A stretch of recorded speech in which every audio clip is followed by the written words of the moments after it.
Dear students, हमारा आज का जो लेक्चर है वो बीए पार्ट 1 की एक शॉर्ट स्टोरी है। शॉर्ट स्टोरी नंबर 7, नाम है अरबी। बाज़ बुक्स पे उसको अरबी भी लिखा हुआ है और बाज़ जगह पे अरबी, तो ये दोनों ही इसके तलफ़्फ़ुज़ बन सकते हैं। अब स्टोरी जो है वो उसका करैक्टर लिस्ट पहले हम लेते हैं।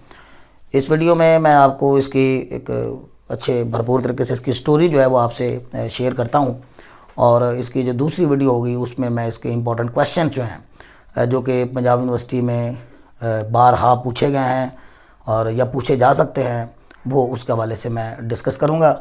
तो इस कहानी के दो ही बड़े किरदार हैं, और इनफैक्ट एक ही बड़ा किरदार है। कहानी सुनाने वाला जो है वो नरेटर है, चूँकि राइटर ने हीरो का जो नाम है वो यूज़ नहीं किया, तो हम भी सिर्फ उसको नरेटर के तौर पे ही लेंगे। तो कहानी का जो मेजर करैक्टर होता है हम उसको प्रोटैगनिस्ट भी कहते हैं। तो ये नरेटर जो है ये कहानी का बड़ा किरदार है, हम इसको प्रोटैगनिस्ट भी कहेंगे, लेकिन आप ज़्यादातर इसको नरेटर के नाम से ही लिखेंगे। ये कहानी जो है ये बेसिकली तो इस अरबी बाज़ार के बारे में ही है, और आपको बताते चलें कि अरबी एक जगह का नाम है जो कि एक मुक़द्दस जगह थी। और बाज़ में जैसे होता है बाज़ मुक़द्दस मुकामात होते हैं, तो चूँकि वहाँ पे ज़ायरीन कसरत से आते हैं तो वहाँ पे बाज़ार भी डेवलप हो जाते हैं। तो यूँ इस अरबी बाज़ार अरबी के साथ एक बाज़ार भी डेवलप हो गया जिसमें शॉप्स हैं और स्टॉल्स हैं और कुछ चीज़ें इस तरह के लोग ख़रीदते हैं।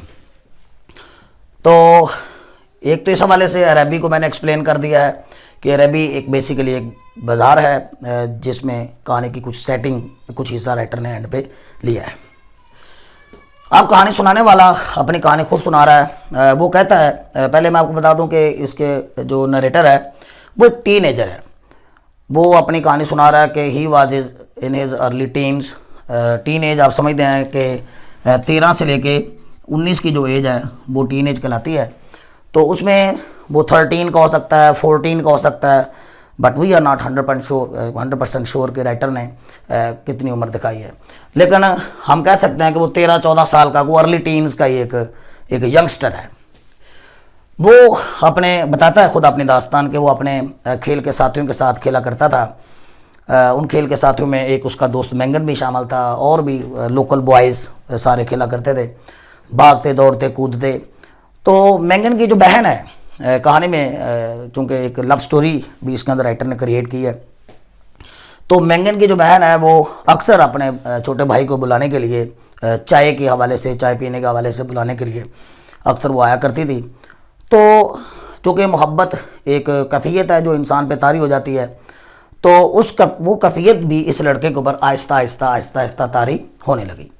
अब चूँकि वो अभी अपनी उम्र के इब्तदाई हिस्से में है और वो इसको कोई नाम भी नहीं दे सकता कि ये what kind of feelings he is having, लेकिन स्टिल जो है वो उसके लिए फीलिंग्स महसूस करने लग गया। तो अभी छोटी उम्र थी उसकी, लेकिन स्टिल वो फीलिंग्स जो हैं वो उसके ऊपर आहिस्ता होने लगे। एक वक्त ऐसा भी आया कि उसके दिल में ये चाहत पैदा होने लगी कि मैंगन की सिस्टर जो है वो उसको देखे। एक बार ऐसा हुआ कि उस लड़की ने उस हमारे जो नरेटर है उससे एक दफ़ा बात की, और उसने उसकी तवज्जो अरबी बाज़ार की तरफ दिलाई। उस लड़की ने उस नरेटर को कहा कि क्या आपने अरबी बाज़ार देखा है? तो उस लड़के ने जवाब दिया कि नहीं, मैंने अरबी बाज़ार नहीं देखा। तो उस लड़की ने उसे कहा कि आप अगर अरबी बाज़ार देखेंगे तो आपके लिए बहुत अच्छा होगा। तो लड़का चूँकि अरबी बाज़ार तो उसने देखा नहीं था, लेकिन फिर भी उसने उससे वादा कर दिया कि वो अरबी बाज़ार ज़रूर जाएगा, और आप ये भी कहने लगा कि मैं आपके लिए गिफ्ट भी लेके आऊँगा। अब लड़के ने बात तो बहुत बड़ी कर दी है, हालांकि इस दौरान उसने उस लड़की को पेशकश भी की कि आप भी मेरे साथ अरबी बाज़ार चलिए, लेकिन लड़की ने अपनी मसरूफियत का उज़्र किया और वो जाने से माजरत की। तो लड़के ने बहरहाल उससे वादा कर दिया कि वो अरबी बाज़ार जाएगा और उसके लिए एक तोहफ़ा लेके आएगा। अब लड़का जो है ये लड़के के अपने एक ज़ाती फीलिंग्स थे, अपने ज़ाती ख्यालात थे, जो कि उसने उसका लड़के के साथ थोड़ा सा इज़हार भी कर दिया है। लेकिन इस लड़के की हकीकत क्या है, ज़रा आपको मैं इसकी बड़ी हकीकत बताता चलूँ। इस लड़के की हकीकत यह है कि लड़का यतीम है, यानी ही इज़ एन ऑर्फन। और he depends on his uncle and on his aunt.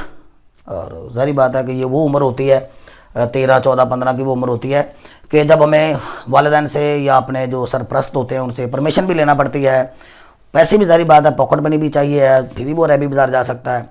उसने घर जाकर अपने चाचू से बात की, अपने अंकल से बात की, अपने चचा जान से कि वो रैबी बाज़ार जाना चाहता है।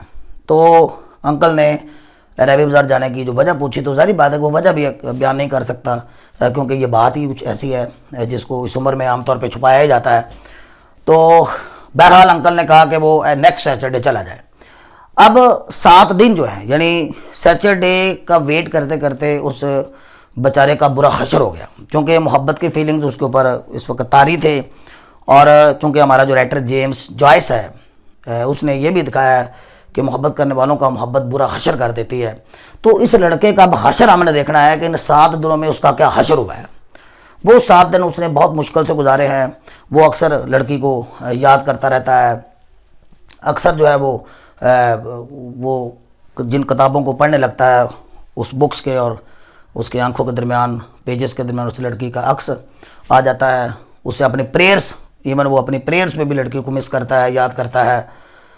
तो ये उर्दू अदब हो या अंग्रेज़ी अदब हो, विलियम शेक्सपियर की पोएम भी आपको मैंने पढ़ाई थी, तो उसमें भी हमने देखा था कि विलियम शेक्सपियर ने अपनी poem all about the stage में जो तीसरी स्टेज दिखाई थी, उसमें एक लवर की स्टेज दिखाई गई, एक आशिक की स्टेज दिखाई गई है। और वो तमाम फीचर्स और वो तमाम खसूसियात, वो जो तमाम करैक्टरिस्टिक्स जो कि एक लवर के अंदर होते हैं, यहाँ पे राइटर ने वो फीलिंग्स इसके ऊपर भी हावी होते हुए दिखाए हैं। तो बहरहाल वो 7 दिन बड़ी मुश्किल से उसने एक लम्हा गुजार कर, बड़ी मुश्किल से वो लम्हात गुजारे हैं और आखिरकार वो सैटरडे का दिन आ गया। उसने सैटरडे वाले दिन अपने अंकल को सुबह सुबह याद करवा दिया था रिमाइंडर के तौर पे कि आज उसने बाज़ार जाना है। लेकिन अंकल जो है वो अपनी चूँकि दुनिया में मस्त है और ये जारी बात है कि इसका तो काम ही एक मोहब्बत वाला हो चुका है, मोहब्बत का ये शिकार हो चुका है। और बहरहाल अंकल रात गए तक वापस नहीं आए। इस दौरान भी उसने बड़ी मुश्किल से वो वक्त गुजारा। He had been impatiently waiting for his uncle. आखिर अंकल वापस आ गए, लेकिन अंकल रात गए तक वापस आए, काफ़ी देर हो गई। तो उसने दरवाजे भी अपने अंकल का इस्तकबाल किया और उसने पैसों का तकाजा किया और परमिशन तलब की। तो उसका चाचू से मजाक करने लगा एक बार फिर कि यार रैबी बाज़ार क्या आपने जाके करना है, मसला क्या है, तुम रैबी बाज़ार क्यों जाना चाहते हो। बल्कि अंकल ने टॉन्टिंगली और बड़े मजाक वाले अंदाज में कहा कि लोग अपनी नींद का पहला झूला ले रहे हैं और तुम जो है बाज़ार जाने की तुम बातें करते हो। बहरहाल लड़का सख्त मायूसी के आलम में डिप्रेस और सैड हो गया। और उसकी जो चची थी उसकी मुदाखलत से उसको पैसे मिल गए, लेकिन पैसे बहुत थोड़े मिले। वो जल्दी जल्दी बहरहाल परमिशन लेके और थोड़े से पैसे जो उसके दिए गए थे वो लेके गाड़ी, एक उस ज़माने में ट्रैम चलती थी, तो ट्रैम के अंदर जब वो बैठा तो सवारियाँ जो है वो रैबी बाज़ार से वापस आने वाली थी, उधर जाने वाली सवारियाँ बहुत कम थी। बहरहाल वो रैबी बाज़ार जब पहुँचेगा बड़ी ही मुश्किल और बड़ी एक हम कह सकते हैं कि एक बेचैनी के लम्हात गुजार कर, तो आधे से ज़्यादा तो स्टॉल और शॉप्स पहले ही बंद हो चुकी हैं। वो जल्दी जल्दी एक शॉप पे गया और स्टॉल पे उसने वहाँ पे एक बड़ा प्यारा फूलों का बना एक गुलदान जो होता है जिसको हम बॉस कहते हैं, वो उसने पसंद किया। लेकिन जब उसने उसकी नीचे लिखी जो प्राइस लेबल है उसको देखा तो कीमत तो बहुत ज़्यादा थी, जो उसकी रीच से, उसकी पहुँच से बहुत ज़्यादा थी। इतने में वो जो फीमेल वहाँ पे जो डील करने वाली शॉपकीपर थी उसने उससे पूछा कि आप क्या ख़रीदना चाहते हैं। तो तब तक वो प्राइस देख चुका था और यकीनन वो प्राइस उसकी पहुँच में नहीं थी, क्योंकि उसके पास तो चंद फ्लोरन सिक्के थे जो वो लेके आया था। बहरहाल वो इसी असना में चूँकि 10 मिनट ही थे उसके पास शॉपिंग करने के लिए, अनाउंसमेंट होगी कि ना कोई सेल करेगा और ना कोई परचेज़ करेगा, क्लोजिंग टाइम था। तो सख्त मायूसी के आलम में वो दुकान से बाहर निकला और राइटर ने बड़ी खूबसूरती से उसकी मंजर कशी की है कि जब वापस जा रहा था तो उसकी आंखें गुस्से और अजियत के साथ जल रही थीं, सुर्ख थीं। In fact he was weeping over his deprivation, अपनी इस महरूमी पर, अपने इस बल्कि उसका जो उसे एक गुमान था उस पे, उसकी जो ख्वाहिश थी उसके पूरे ना होने पर। और वो सख्त मायूसी के आलम में वापस जा रहा था, वो रोता हुआ राइटर ने उसको दिखाया है। कहानी यहाँ पे ख़त्म हो जाती है, लेकिन हमारे लिए बहुत से सवाल छोड़ जाती है कि वो आखिर क्यों रोता हुआ जा रहा। तो सारी बात है कि वो अब तक वो जितनी भी ख्वाहिशें उसकी थी वो पूरी नहीं हो पाई। मीर दर्द हमारे का एक बहुत मशहूर शेर है कि दिल से कोई रुखसत हुई है ख्वाहिश, गरिया बेसबब नहीं आता। तो ज़ाहिर बात है कि उससे उसके दिल से जो एक ख्वाहिश थी वो रुखसत हो गई, तो इसलिए उसे वो रोना वो रो रहा था जाते हुए।